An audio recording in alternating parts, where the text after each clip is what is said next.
Geez, what day is it? Tuesday. Taco Tequila Tuesday. Sorry, run a little late. Gonna have to talk fast today. Had a little bit of a problem with my computer. Had to restart everything. Lost about 20 minutes. Let me check over here on X real quick. Make sure we're live. Looks like we are. Turn the sound down. Okay, GM, welcome everyone. Welcome to the daily opening bell crypto. So, like I say, running a little bit behind schedule. I'll have a little less time. We'll just have to go faster, a little faster. Lots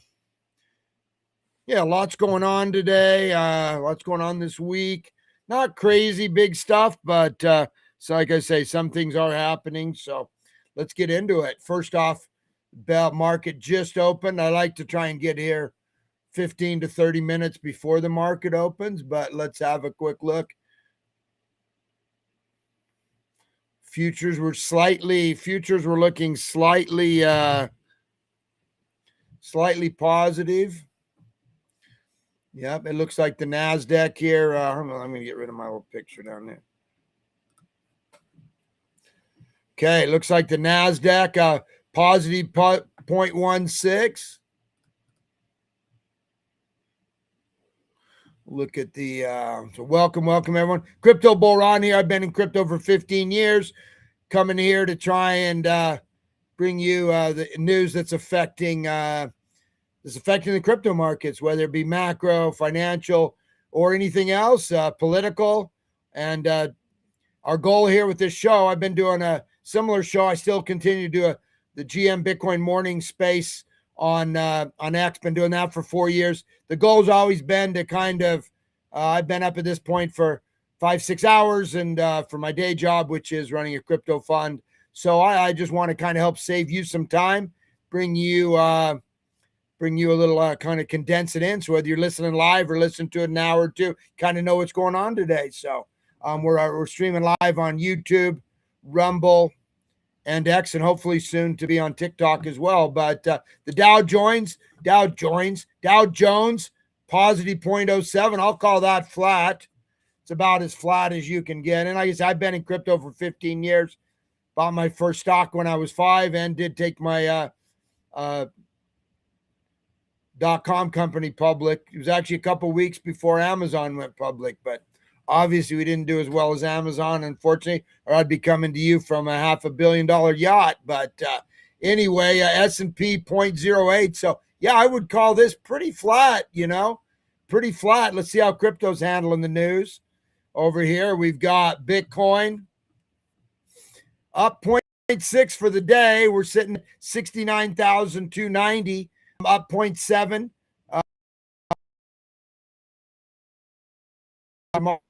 Here, not a bad day, pretty solid.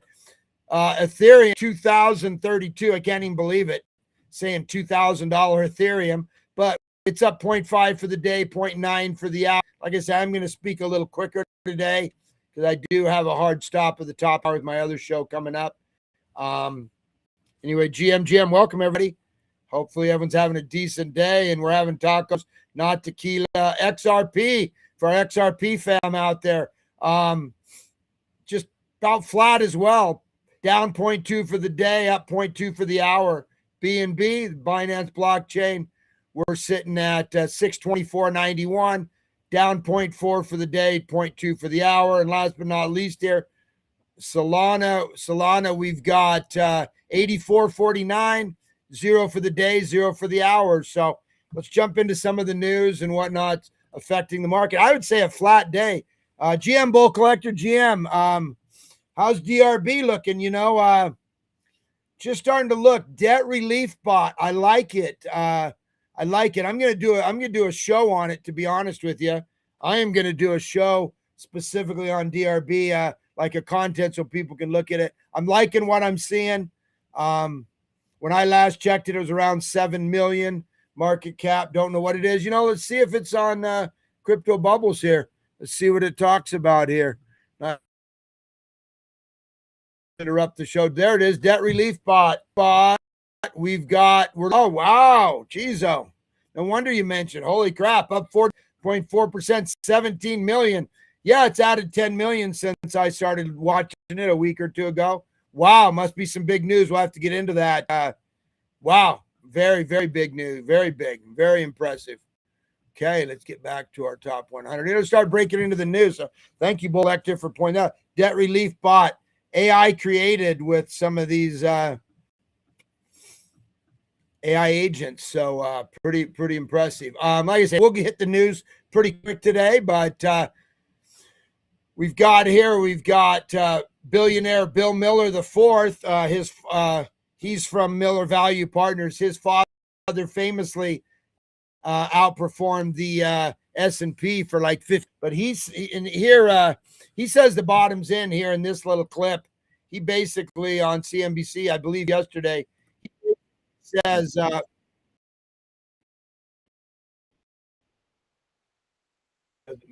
basically he says thesis twofold. Number one, that he believes because that's kind of about the cost for miners to create a Bitcoin. That's one of his thoughts. The other one is just the money supply, all the money, all the liquidity the Fed's pumping in to the market. He's calling a bottom. That doesn't mean we won't go a little bit lower, but he's calling a bottom. So for what that's worth, fear and greed right now, down a little from yesterday, 9. It was, we dropped all the way to 5, which we reported yesterday on the daily opening bell crypto show that was kind of historically low, but jumped up to, I think, 14, 15, 14, I think yesterday, back down to 9. Look, be fearful when others are greedy, and be greedy when others are fearful. Take that for what it's worth. I believe that it's time to start getting greedy when it comes to Bitcoin and quality projects. Zuckerberg,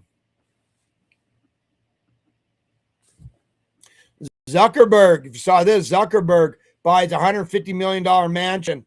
So the Meta CEO's purchase on exclusive Indian Creek Island, home to Jeff Bezos, Tom Brady, and Ivanka Trump, comes as California's 2026 billionaire tax looms, a ballot measure for a 5% one-time tax on residents. So stupid, right? I guess Newsom's against it because he sees, I guess Larry Page recently bought $190 million and Sergey Brin's bought a mansion. Moth, one of my favorite guys in all of finance, said with Zuck's move to Florida, California's total taxable wealth billionaires plummeted to well under 1 trillion from 2 trillion just a few weeks ago. The loss of this revenue was totally avoidable. It's now forever, all because Gavin Newsom stood motionless as this stupidity, went forward. So, man, how dumb. Money goes where it's treated best. So when you start penalizing people, you're going to do it well for billionaires. Dumbest thing I've ever heard. Anyway, welcome to Miami for our guy Zuck. Anyway, it's so funny because he's so pro. In the past, he's been so pro. I guess you have to kind of be practical, but he's been very pro to some of these policies, and here he is leaving. So the big money isn't going to wait, right? Same's going to happen in New York with their mayor. Just going to, do dumb stuff and win play stupid games, win stupid prizes or whatever. Imagine that they're taxable. Those people are leaving. $1 trillion just left California, man. Don't want to dwell on that too much, but not smart. We talked yesterday. SpaceX shifts focus to Moon City. He believes he can have it fully functional, sustainable in under 10 years. So, pretty cool. And you see him, Elon said, for those unaware, SpaceX has already shifted focus to building a self-growing city to the moon. We can potentially achieve this in less than 10 years, whereas Mars would take 20 years. So they're not going to not do the Mars thing, but they're going to hit the moon first. So love it. Let's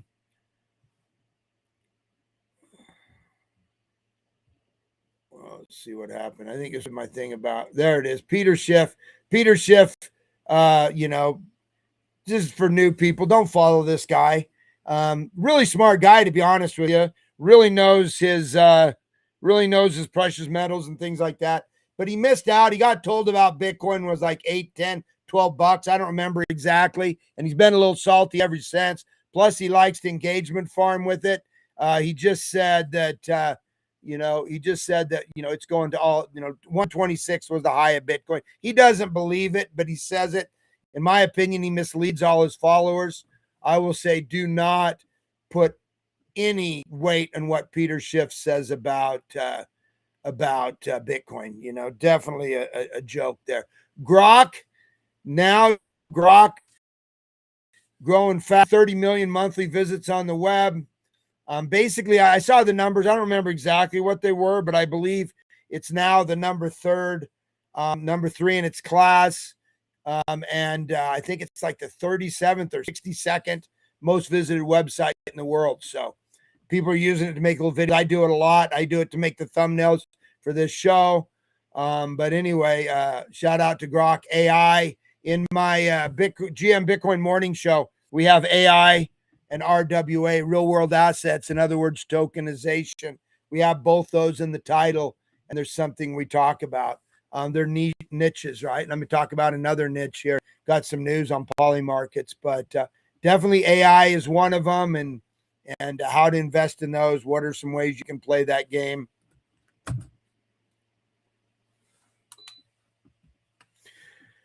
Okay, speaking of that, we have a gentleman who often speaker, the Hoff 21 milli, big time guy in the traditional wealth management world, also quite an entrepreneur.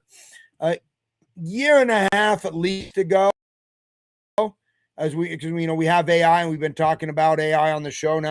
He came up to us and he said, it's all about, it's going to be about power. How do you play it? Data centers and power, and even hinted at nuclear and other things. So that was a year and a half, 2 years ago. But now we see that that's come true. Elon said chips aren't the problem anymore. Power is. So AI outruns the grid by 2026. Electricity becomes the bottleneck. So think about that. If you're looking, listen, I've said it a bunch of times. I believe AI is the biggest opportunity. Anyone listening to this right now, whether it's live or on replay, AI, blockchain are the two biggest disruptive technologies you'll probably ever see in your life. Could be wrong, right? Because technology, helps spawn other technology. But two of the biggest, looking back, we had the computers, then we had the home computers, then we had the internet. Now we have blockchain, AI, maybe you could say robotics, all happening at once. So I think in this situation, you need to look, how do you play that? How do you capitalize on it in a diversified portfolio? Definitely, this is one area you need to look at is power, especially nuclear, because there's no way we're going to be able to do this without nuclear. So anyway, very, very interesting. Like I say, we've been talking about this now for a couple of years. Like I say, it's not just myself. I've been in crypto for 15 years. I have been bought my first stock in, I don't know if I was 5 or 6. I was in first grade, however old you are in first grade.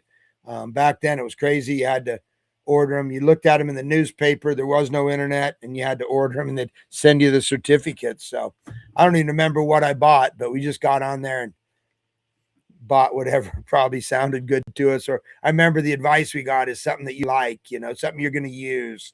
Of course, today I would say that's Costco and a few of these other things, but good advice.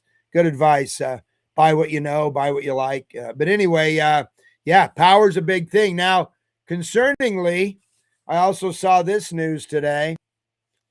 Nope, this is not it. Let's see. Okay, maybe I didn't put it right next to it, or maybe I didn't pull it up. But it was from Unusual Whales, and they were basically saying that 6 states are starting to limit data center constructions, and New York had put a 5-year moratorium on them. So what we have is they're obviously worried about their electricity grid getting overwhelmed, right? So something to think about, maybe power grids, electrical companies as well. But those states are obviously concerned about and could certainly be problematic. So once again, possible opportunity for us. possible concerns if, something to put in the back of your mind if you live in those places or if you're investing in companies that are there. We've got to go where the cheap power is. Like I say, probably going to see an influx of nuclear and different things like that. But FYI, this I may still have that article somewhere. We'll see. But I did want to say that there is a big meeting going on at the White House today. Future of crypto legislation, stable coins, yield, tokenization, with major financial firms involved. So this is the second of its kind. Yeah, looking here, we have hosting its second stablecoin meeting. Attendees include Bank of America, JP Morgan, Wells Fargo, along with crypto reps from Coinbase, Circle, and Tether. History for Bitcoin and crypto is being written. So, yeah, big day. I think we'll see what happens there. Just take a quick look back at the market, see if Bitcoin is anything different than it was.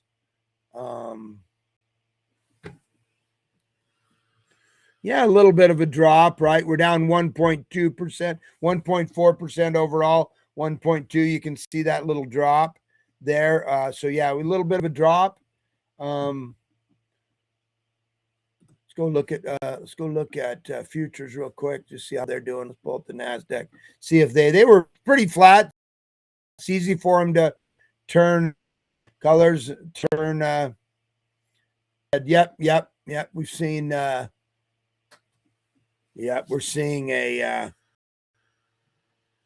it turn red 12%. So that's anyway, nothing major yet. Happens. A lot of traders do not trade the first hour of the market. And we have this kind of 10 a.m. sell-off, right? 10 to 11 a.m. sell-off by Americans. It used to be the Chinese back in 1718. We blamed the Chinese for killing the market. Now we're the Jeets. Oh, hey, Wheelie King was listening to yesterday's show. Sorry, this is on live. Yeah, we do it on live on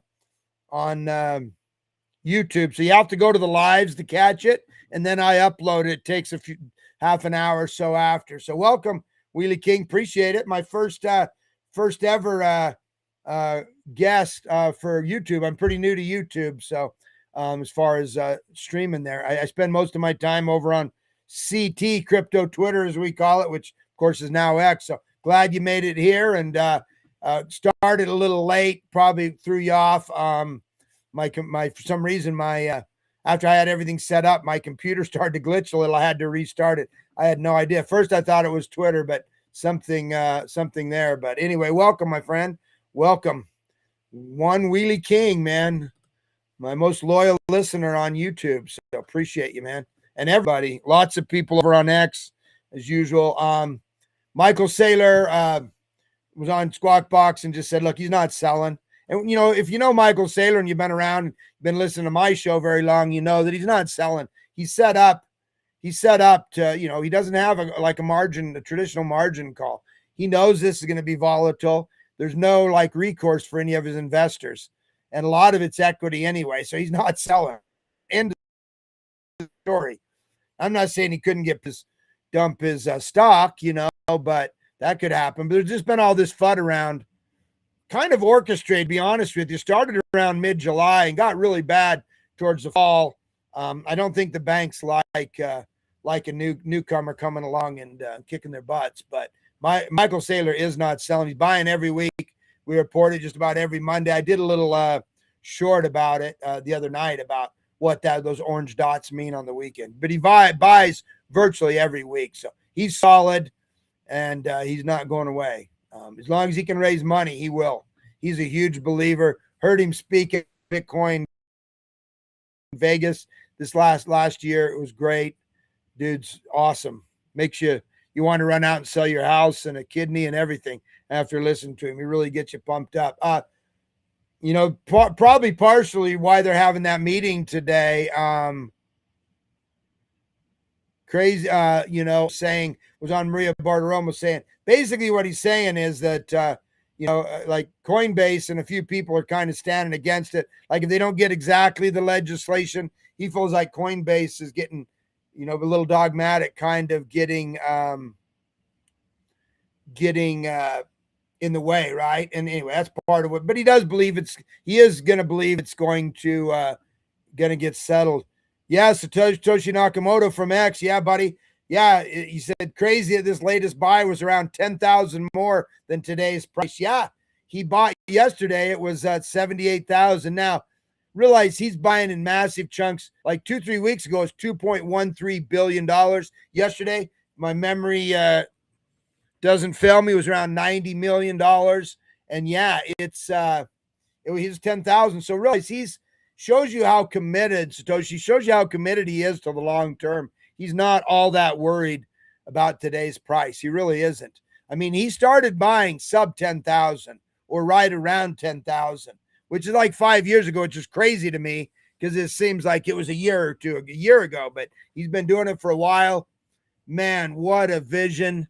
The guy has vision. Like he bought a bunch of web domains early on before it was really a thing, right? And held on to, I don't know if it was voice.com or something like that. And it was the highest selling website at all time of webdomain.com for like 30 or 35 million until the owner of crypto.com bought AI.com for 70 million recently, I think last spring or something. And launched an AI agent on it at the Super Bowl this year. But yeah, he's got vision and he doesn't believe in, I've heard him talk. I've listened, and one thing about him, the dude is so smart. Every time I listen to him, I learn something. I can't say that about very many people, but man, the guy does not believe in diversity. When he feels like he's right, he doesn't get diversity, but he started buying at 10,000. Right now, his average cost is right around now. He might even be a couple of million in the last week. He was like, when we had that big dip, he was like 6 billion upside down. Crazy. Okay. Kind of going through this. Look, this is some news. I don't want you to get fooled on this. This is I'm not going to play the audio because it's a little tricky. When I have more time to play audio, I have to play it in its own separate tab so you guys can hear it and hear me at the same time. So I'll just tell you, watch this. If you see this, don't be fooled by it. If you watch this, don't be fooled by it because this was, clipped up, kind of taken out of context. Basically, Trump says that stake and on Kevin Warsh and everyone's, Trump's backpedaling and all this stuff's coming out. People are misreporting on it. What he says is he made a mistake. He was a runner-up, and not that he feels bad. That when I heard it, I'm like, wow, he's clearly saying he doesn't like Kevin Warsh, right? But what happened is what the story is in his last administration, in his last, before Biden the first time, he was the runner-up. It was between Powell and Warsh. And I guess one of his Treasury secretaries or one of his cabinet was really gung-ho on Powell. So he chose Powell. It turned out to be an absolute nightmare, right? But anyway, so he's talking. So just to bring this back, land this plane, he is talking about his last administration. It was between Powell and Warsh, and he made a mistake. And his mistake was choosing Powell, not Warsh, because he could have been such a different situation. He's very bullish, loves Warsh. Warsh is a big Bitcoin advocate, little more maybe hawkish than who they thought he'd put in, but he's also got to get him past Congress and the Senate and everything, get him in there. So anyway, probably a good balance, but when you see this clip today, don't believe it if they're making it sound like, he doesn't want to have Warsh. He loves Warsh. This was before he made a mistake, and the mistake was Powell. So just to clarify that. Satoshi saying, I don't understand why he doesn't put in limit. Trend right now is super bullish, so I would have thought a lower buy limit would make sense. Yeah, he doesn't care. He's not buying on the market. He doesn't want to signal his buys. He buys OTC. And yeah, he doesn't seem to care so much about it. He really doesn't. But he's not buying on the market. He's buying off the market. I don't know. I wanted to say this. If you saw Robert Kennedy, AOC in here, you know, are you divested of any conflicts of interest? You know, trying to go here and so AOC grilling RFK and said, "Do you own any crypto or Bitcoin?" Oh, crypto. Yeah, I own Bitcoin. So listen, he's cool. He understands it. 2 years ago, I met him, and he was the keynote speaker at Eat Denver. And man, he got up there and did a Q&A and everything for about an hour. I'll tell you, he knows Bitcoin. He understands it. He wasn't just reading talking points, which is what I thought. So shout out to him, man. Very impressed with him. Like I say, this administration is a dream when it comes to it. Sydney Sweeney ringing the bell yesterday on the New York Stock Exchange for American Eagle. Great PR move on them. Brought a lot of attention, obviously. Famously, you know, Sydney Sweeney has good genes commercial, all the controversy. You know what? If you don't bow down to that woke BS, you know, people try to cancel you. I don't know if it was a Ringling Brothers, Barnum and Bailey circus.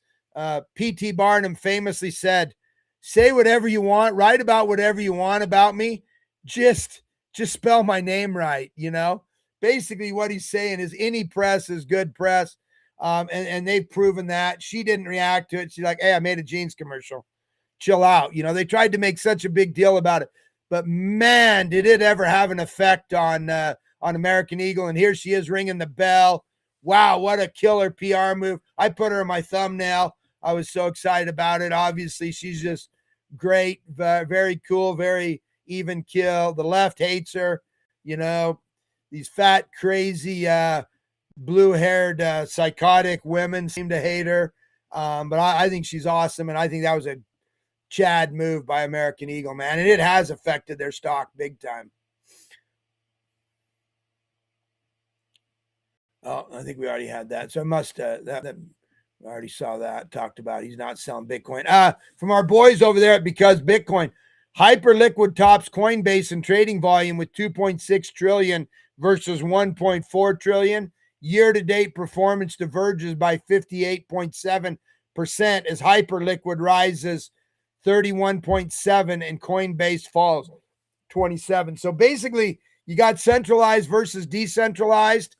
Hyperliquid, hype over here on pull it up on the crypto bubbles. It's in the top 100, but just take it easy.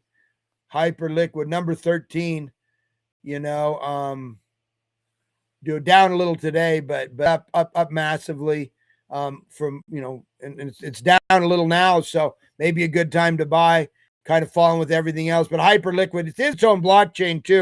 But I believe the only thing on it now is this super fast, super cheap, super quick execution, perps exchange, Hyperliquid. So it's beaten out even Coinbase. So that's one to think about. Of course, one of its competitors, which was getting a lot of hype, was, oh gosh, I should know it. Aster. Let's look up Aster. I owned a bunch and it kind of, but it's supported by CZ and stuff, sitting at 65 cents, 1.6 billion. They say they are one of their competitors. They say they're going to do a blockchain and stuff, but haven't yet. But that's kind of the beta play on Hyperliquid, maybe Aster. But anyway, wanted to bring that up. Hype is a token you should at least check out. Hey, last couple things. We'll move on. Prediction markets, man.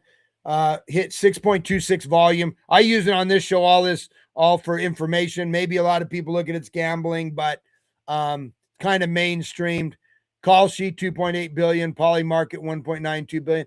I don't know how we play this. I've heard Polymarket might do an airdrop. Call sheet is blockchain based. I'd love to be able to buy some of these, but anyway, that's a niche that we're definitely talking about. Keep an eye on that.